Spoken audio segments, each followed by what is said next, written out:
পুলিশের কাজ পুলিশকে করতে দিতে হবে এবং আইন হাতে তুলে নেওয়া যাবে না বলে মন্তব্য করেছেন জাতীয় নাগরিক পার্টির আহ্বায়ক নাহিদ ইসলাম। রাজধানী ইস্কাটনে জাতীয় নাগরিক পার্টি আয়োজিত ইফতারে এই মন্তব্য করেন তিনি। ইফতারে পথচারী, দিনমজুর, রিকশাওয়ালা সহ বিভিন্ন শ্রেণী পেশার মানুষ অংশ নেন। জাতীয় নাগরিক পার্টির পক্ষ থেকে রমজান মাসব্যাপী এ ধরনের আয়োজন চলবে। ইফতারের আগে সংক্ষিপ্ত বক্তব্যে নাহিদ ইসলাম রমজানে দ্রব্যমূল্য সহনশীল রাখা এবং ঈদকে সামনে রেখে সড়কে নিরাপত্তা জোরদারের আহ্বান জানান। এছাড়া দ্রুত সারা দেশের সাংগঠনিক কার্যক্রম শুরু করা হবে বলেও জানান তিনি।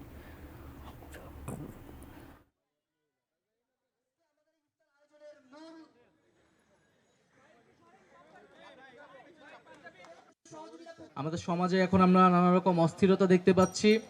আইন শৃঙ্খলার পরিস্থিতিরও উন্নয়ন ঘটেনি আমাদের আকাঙ্ক্ষা অনুযায়ী। তো আমাদের আহ্বান থাকবে এবং আমাদের প্রত্যাশা থাকবে আমরা সকলেই সহযোগিতা করব এবং পুলিশকে অবশ্যই সক্রিয় হতে হবে। পুলিশের কাজটা পুলিশকেই করতে দিতে হবে।